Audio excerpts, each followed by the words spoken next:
¿Sabes cuántos minutos hay en un día? 1440. ¿Sabes cuántas horas hay en una semana?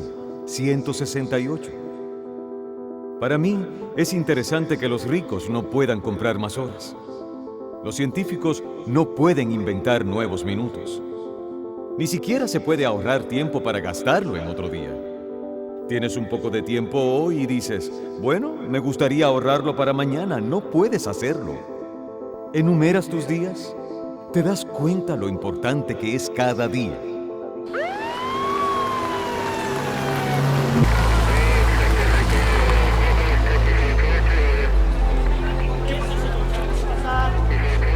Nunca me voy a olvidar de ese momento. Fue algo tan inesperado. Además, yo no estaba preparado para hacer lo que me estaban pidiendo que hiciera. Y un día recibí una llamada y entonces me hicieron una propuesta. Era una propuesta enorme. Me habían dicho, tú vas a trabajar como actor. La verdad era como un sueño. Los productores estaban tomando un riesgo bien grande conmigo. No solo el canal era nuevo, era una novela nueva, pero también era un actor nuevo. Yo no había actuado y ellos estaban apostando todo en mí. Yo estaba en el momento preciso donde tenías que escoger o era todo o era nada. Y yo sabía que podría cambiar todo para mí.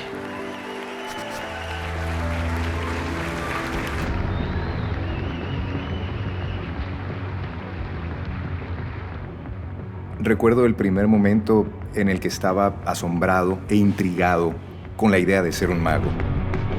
Fue el momento en que supe que en realidad podría ser bueno en esto. Es la cosa más divertida del mundo para mí.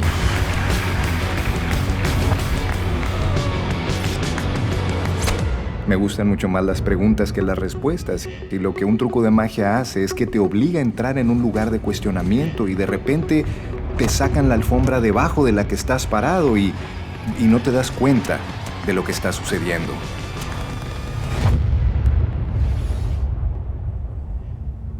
Fue a los 9 años que por primera vez me escuché en un altoparlante.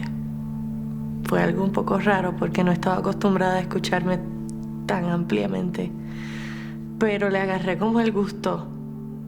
Me di cuenta que en ese momento estaba haciendo lo que yo deseaba hacer para el resto de mi vida.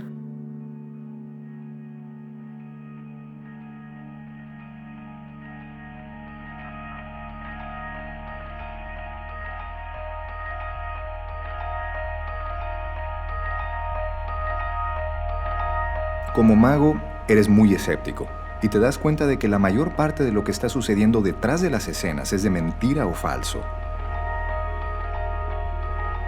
La idea de un Dios todopoderoso parece increíblemente tonta. Y cuando hablaba con la gente que va a la iglesia, pensaba que estaban siendo engañados por un simple truco de magia. Es como el mago de Oz, detrás de la cortina, controlándolo todo.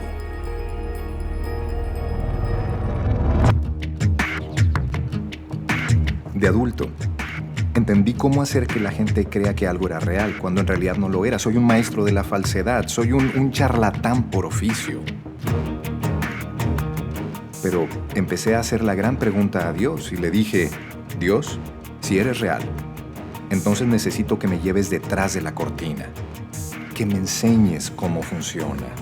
Y necesito que hagas esto tan real para mí que no pueda ignorarlo.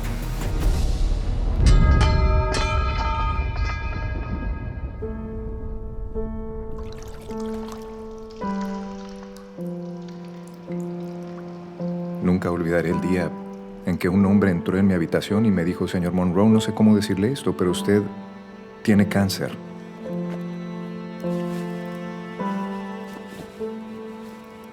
Le dije, ¿qué? Y él me miró y me dijo, señor Monroe, no podemos curarle su enfermedad.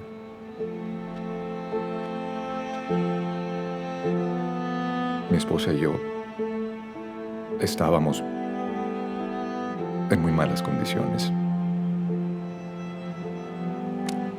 Dios, ¿dónde estás?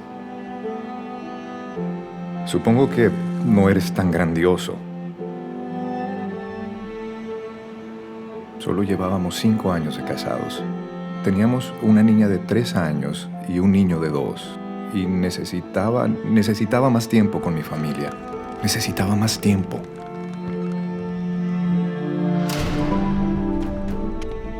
Francamente, con el éxito vino a mi vida puros problemas. Con la fama, lo que empecé a encontrar fue cómo cubrir todas aquellas cosas que eran deficiencias y huecos en mi vida y tratar de funcionar mejor en esa disfuncional manera de vivir. La fama empezó a alterar mi humildad, mi sencillez, y empezó a darme la fama cierto poder y control que yo creía que tenía todo aquí y que si yo hacía pum, quiero eso, lo podía conseguir, porque de la noche a la mañana, de no tener nada, empecé a tener todo.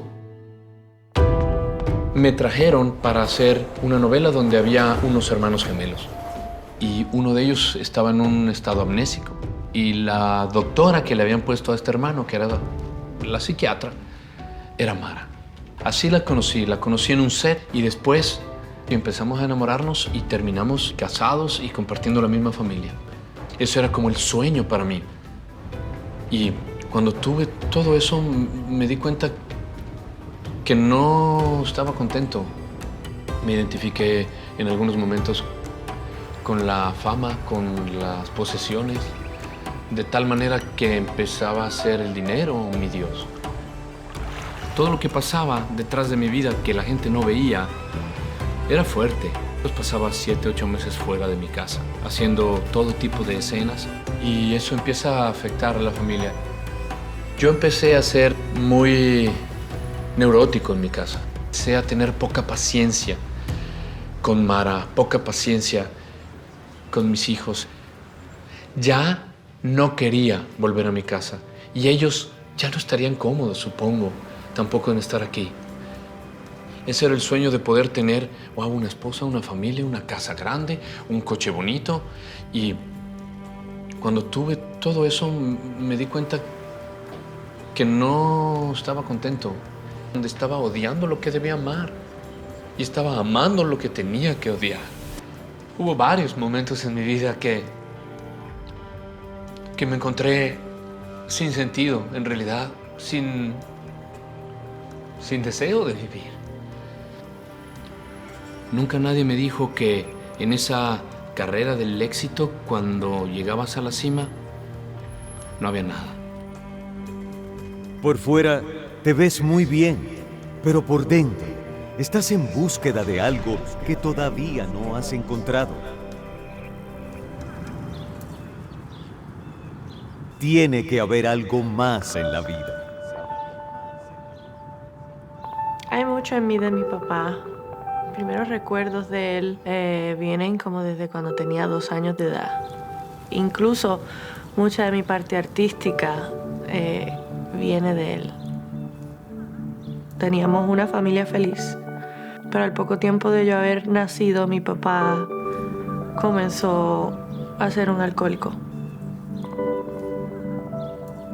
Y cuando yo tenía 6 años y medio de edad, mi papá murió de cirrosis del hígado.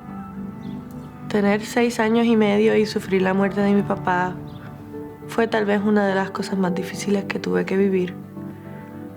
Y aún más difícil fue cuando mi mamá volvió a encontrar el amor después del fallecimiento de mi papá. Y luego ajustarme a una nueva familia, comencé a ser definida dentro de mi corazón como huérfana, que iba guiada por el viento a donde la llevara. Ahí fue donde la música realmente jugó un papel muy importante. Se convirtió en mi refugio, en mi escape. Recuerdo que llegó un momento dado en donde me enamoré. Me enamoré de un joven que al tiempo rompió mi corazón. Y cuando vino esa ruptura de corazón, comenzaron a aflorar todos los sentimientos de orfandad, todos los sentimientos de pérdida. Y comencé a pensar si tan solo Dios hubiera intervenido y hubiera evitado la muerte de mi papá, tal vez yo no tendría que sufrir todo lo que he sufrido en mi vida. Tomé mucho coraje contra Dios. Andaba con personas que cuestionaban la existencia de Dios. Gente que tenían vicios que comenzaron a hacerme entrar en el vicio del alcohol. Lo que yo había jurado que nunca iba a hacer, eso estaba haciendo. La muerte se había convertido en parte de mi pensamiento diario. Millones de personas están pidiendo auxilio. ¿Qué puedo hacer para ser salvado de las presiones de la vida? Las presiones son tan grandes. Contamos con una gran tecnología que nos ahorra tiempo, pero tenemos menos tiempo que nunca. Las tensiones en el hogar, problemas en el trabajo, problemas de salud, pagar las cuentas. Queremos gritarle a la vida, queremos escapar de la vida. Adlai Stevenson una vez dijo, no son los días de tu vida, sino la vida en tus días lo que cuenta. Tienes tanto tiempo, ¿y para qué? Las cosas que están rotas en tu corazón y en tu vida pueden ser restauradas en Cristo si pones tu fe y confianza en Él. Él murió en la cruz, Él se levantó de entre los muertos por ti. Él quiere darle dirección a tu vida. Él quiere darle paz, gozo y la seguridad de que si murieras, irás al cielo. Pero primero tiene que haber un cambio. Tienes que cambiar tu rumbo. Eso se llama arrepentimiento en la Biblia. Arrepiéntete, arrepiéntete. Casi 20 años haciendo personajes protagónicos, siempre le encontré el sentido a los personajes, pero nunca le encontré el sentido a mi vida. Cuando estudiaba una novela, si había algo que no entendía del personaje, lo que tenía que hacer era preguntarle al creador. El creador de la novela, yo le llamaba y entonces le decía, ¿por qué tiene esta relación tan desagradable con su papá? Pero si tenía una duda de mi vida, ni siquiera sabía quién era el creador. No sabía a quién tenía que acudir para que me ayudara. Había un amigo que trabajaba en la misma novela que estaba yo y él estaba en el equipo de las luces y llevaba una camiseta que decía, solo un hombre puede hacer la diferencia. Pero en la espalda decía Jesús. Yo no sé qué pasó, pero llamó mucho mi atención y me acerqué y le dije, Claudio, ¿por qué un hombre solamente puede hacer la diferencia? ¿Qué hay con este Jesús? ¿Por qué no me hablas de Jesús? Y al día siguiente, él llegó con una Biblia en la mano y me estuvo hablando de Jesucristo. Yo le llamé a Mara y le dije, Mara, Claudio me trajo una Biblia. ¿Me acompañas a la iglesia? Y ese día fuimos los dos a la iglesia. Ese día de verdad tuvimos un encuentro con Jesús. Nuestra vida cambió así. Fue un cambio del blanco al negro, del negro al blanco. ¡Fum! De verdad es el milagro más grande que ha sucedido en nuestra vida. Pasé mucho tiempo perdido hasta que encontré que Jesucristo ha ido a la cruz para salvar mi vida de pecado y para poder ponerme en el lugar correcto. Él llenaba todo aquello que necesitaba ser llenado. Solamente Jesús puede llenar tu corazón. Señor Jesús, te damos gracias. Fue increíble. Solo Dios te puede redimir de esa manera. Solo Dios es el único que te puede dar identidad.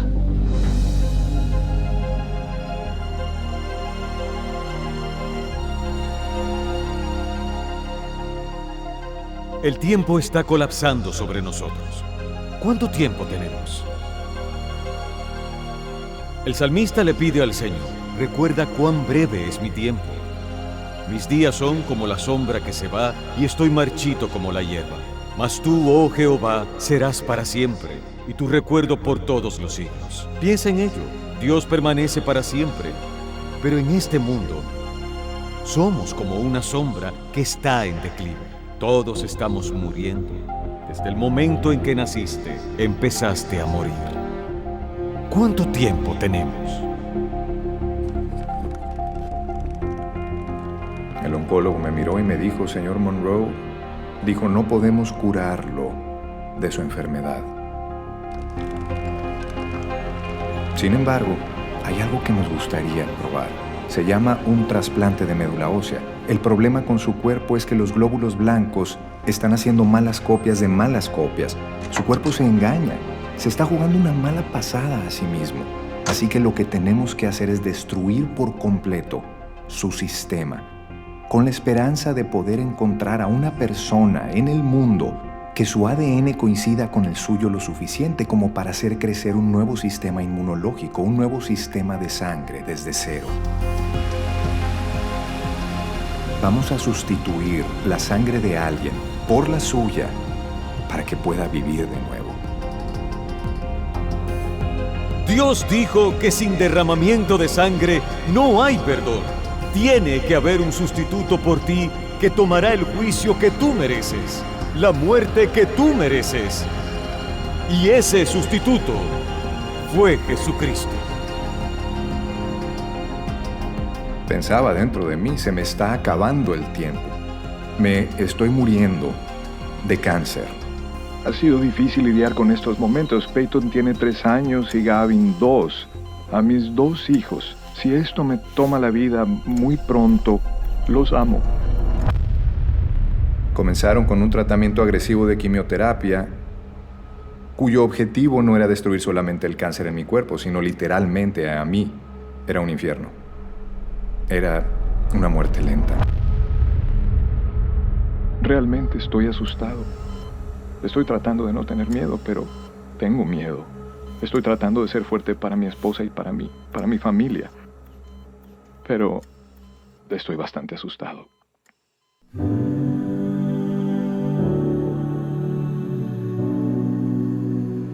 Estamos a la espera de saber del Programa Nacional de Donantes de Médula Ósea. 7 millones de personas actualmente están registradas en la base de datos. Y había un donante para mí, solo uno. Una chica que tenía 19 años. Dijeron, señor Monroe, el trasplante de médula ósea está previsto para el 23 de abril. Va a nacer de nuevo, dijeron. Va a ser como un bebé dentro del vientre nuevamente. Las enfermeras celebrarán su nuevo nacimiento en el hospital. Yo ya había oído eso antes en alguna de las iglesias que he asistido, pero literalmente iba a nacer de nuevo. Nunca voy a olvidar que el 23 de abril trajeron esta bolsa de sangre a mi habitación y todo el mundo estaba esperando en ese momento que mi cuerpo recibiría esa nueva vida, esa nueva sangre. Hoy estoy aquí, 100% completamente libre de cáncer. Y cuando hoy miran mi sangre, ven a una chica de 19 años. Ellos la ven el cromosoma XX. Me recuerda un versículo en Gálatas 2 que dice: ya no vivo yo, sino que es otra persona que vive dentro de mí. Y la vida que ahora vivo, la vivo en fe. Ella salvó mi vida. ¿En serio? Sí, ella salvó mi vida. Casi me muero de leucemia. Ella es mi donante de médula ósea. Ahí está.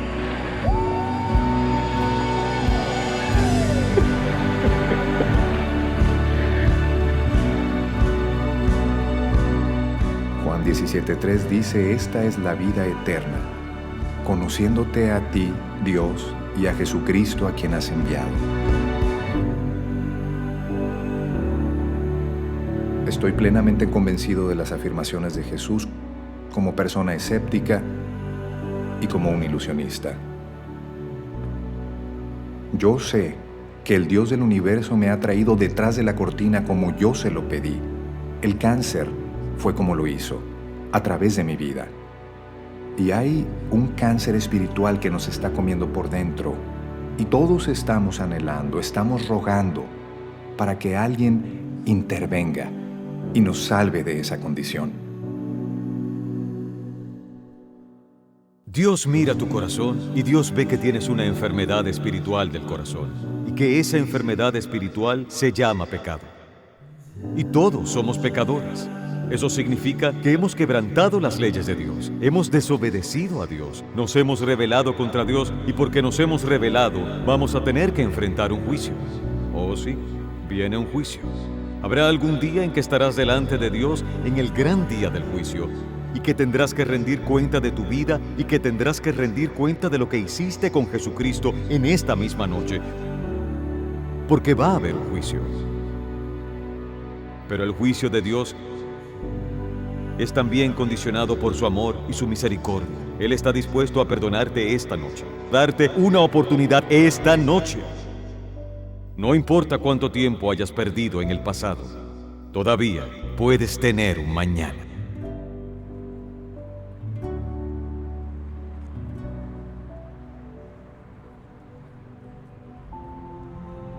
Mi meta era ser famosa, llenar mi orgullo y llenar el vacío con el aplauso de la gente. Me invitaron a ser parte de un evento cristiano en la isla de Puerto Rico. Y cuando entré por la puerta del ensayo me encontré con un ambiente que yo no había experimentado en mucho tiempo desde mi niñez. Y recuerdo que al entrar a ese salón hubo un choque entre mi tiniebla y mi oscuridad y la luz que había en ese lugar. Y comencé a temblar descontroladamente. Y cuando terminó el ensayo, yo me senté en mi auto y dije, bueno, Dios, si tú existes, si yo te intereso,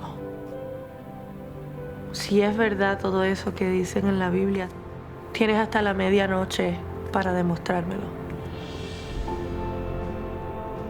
Esa noche vino una mujer desconocida y que sabía tantas cosas acerca de mi vida y Dios me dio la oportunidad de darme cuenta que los deseos de mi corazón eran movidos por instintos autodestructivos.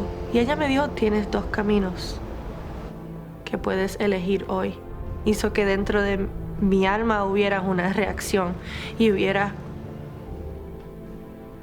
un encuentro, un choque violento con la verdad de que yo necesitaba su presencia más que cualquier otra cosa. Mi corazón gritó, no puedo vivir sin ti. Eres mi papá y te necesito. Algunos de ustedes piensan que son demasiado malos para llegar a Dios, que han hecho muchas cosas malas y se les ha ido la mano. Dios no está esperando para juzgarte. Dios no está esperando para condenarte. Dios te ama. Él envió a su Hijo a morir en la cruz por ti, para derramar su sangre por ti. Quiere poner sus brazos alrededor de ti y recibirte, y Él te llevará y te perdonará y te amará y será tu amigo. Si yo sufrí tanto por la muerte de mi papá, imagínate cuánto sufre un padre con la muerte de un hijo. Y Él hizo eso por mí.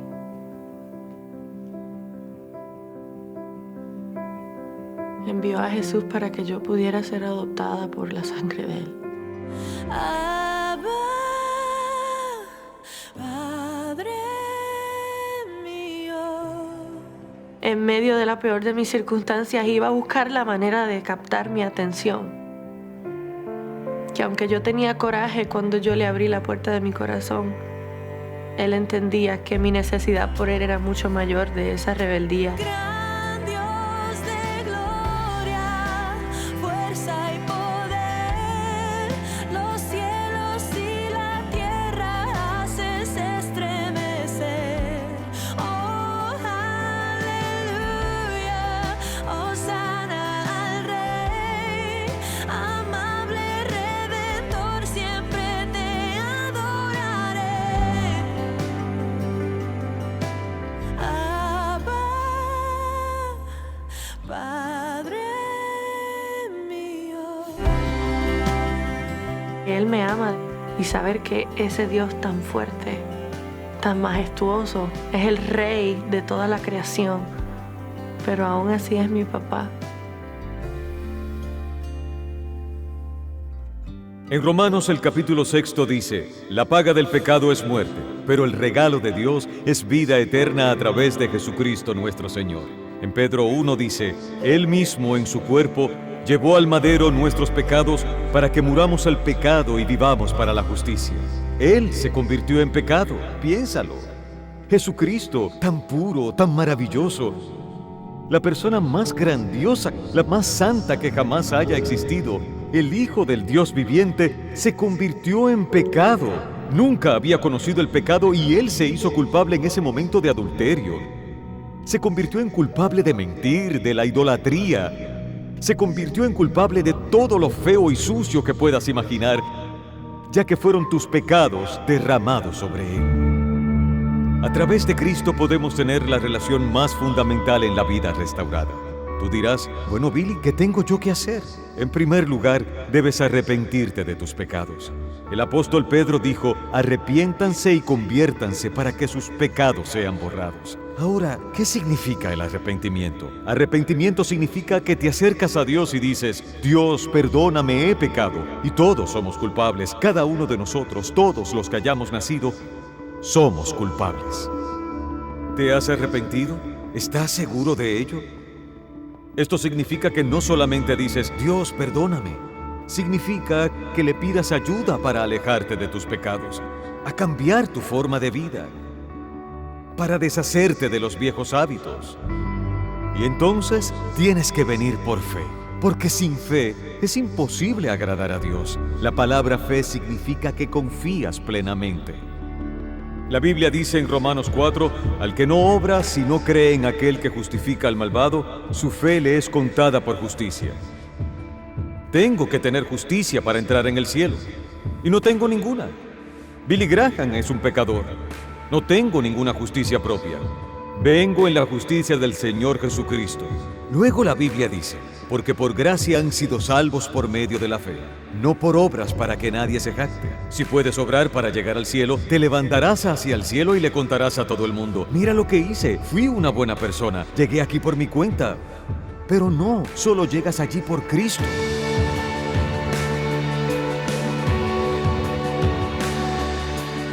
El hecho de que el tiempo es corto nos indica que hagamos algo al respecto. Porque la Escritura dice en 2 de Corintios 6:2, ahora es el momento, no mañana. Hoy, si escuchas su voz, no endurezcan sus corazones. Al escuchar un mensaje como este, puede ser muy peligroso porque tu corazón se endurecerá más. La próxima vez que escuches el Evangelio, tu corazón se endurecerá más y más y más. Ven a Cristo ahora. Si incluso hay un susurro en tu corazón que te dice que te acerques a Él, ven y di, Señor, me entrego a ti completamente. Quiero estar seguro de que estoy listo para encontrarme contigo. Ven a ven.